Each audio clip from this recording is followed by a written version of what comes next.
Get out, you lowlife! My father's spit hit the floor inches from my shoes. My mother didn't look at me. Her eyes stayed fixed on the TV, like I wasn't even worth watching. "You'll never be anything," she said. "You'll die broke, just like you deserve." I could have told them about the 20 million sitting in my investment account.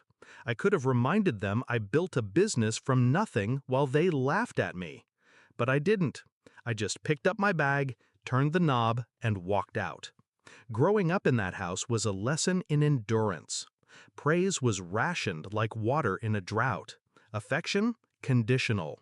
Every achievement was not enough. Every mistake was a prophecy fulfilled. They said I was stupid for skipping college, said my work in some online thing was a joke. But the joke was on them, because while they were counting my failures, I was counting my profits. One e-commerce store became two became 7. By 28, I'd sold them all. 20 million wired to my account in one day. I kept it quiet. They didn't need to know. But that night, when my father's voice cracked with rage and my mother's lips curled in contempt, I made a decision. I wasn't just walking out. I was closing the door forever, on their version of me. The next morning, I was drinking coffee on the balcony of my new Florida beach house. The ocean didn't care if I went to college. The waves didn't ask for proof of worth. For the first time in years, I breathed without the weight of their judgment. I didn't block their numbers. I wanted to see how long it would take. 3 days later, my mother texted, "Your cousin's wedding is next month. You're invited. Wear something decent." No apology, no acknowledgement.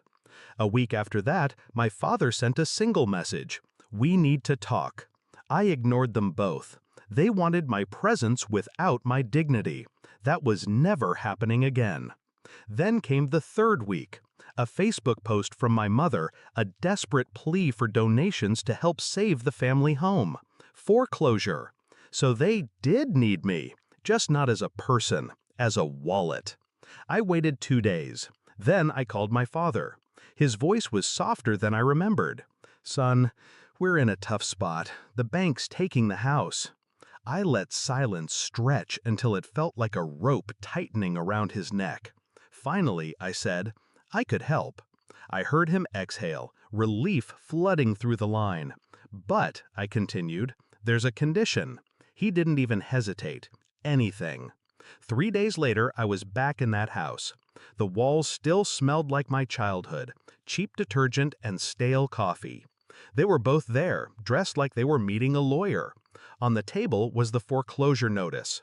I sat down. "I'll pay off the house, wipe the debt, even renovate it," I said. Their faces lit up like they'd won the lottery. "But first," I leaned forward, "I want you to say it." My mother frowned. "Say what?" "That I'm not trash. That I'm not a failure. That you were wrong about me." The air thickened. My father's jaw tightened. "You're making this a game," he muttered. I shrugged. "No game, just the truth. One sentence buys you a house." It took 5 minutes of silence before my mother cracked. "We may have misjudged you," she said. "Not enough," I replied. She clenched her fists. "Fine, you're not trash. You're not a failure. We were wrong." I nodded, pulled out a check, and slid it across the table. Their eyes widened, then froze. Because the check wasn't for them. It was made out to Emily Clark, my former neighbor, the woman they mocked for being beneath us. She'd let me sleep on her couch the night they kicked me out. She was the one losing her house, too. You can't be serious," my father stammered. "I am," I said. "She believed in me when you didn't.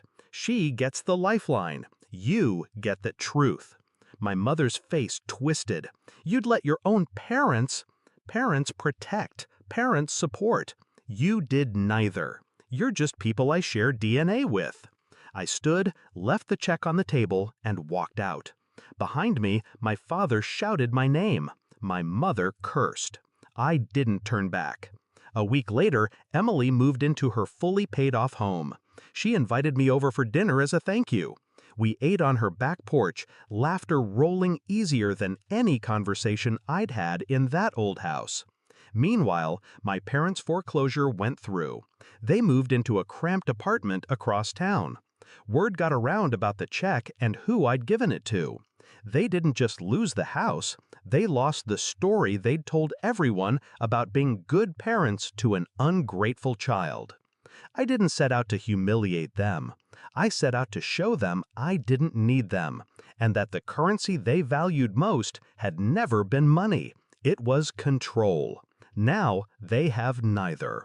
The ocean's outside my window again tonight, whispering its endless hush. I think about the last thing my father said before I closed their door for good. One day, you'll regret this. He was wrong.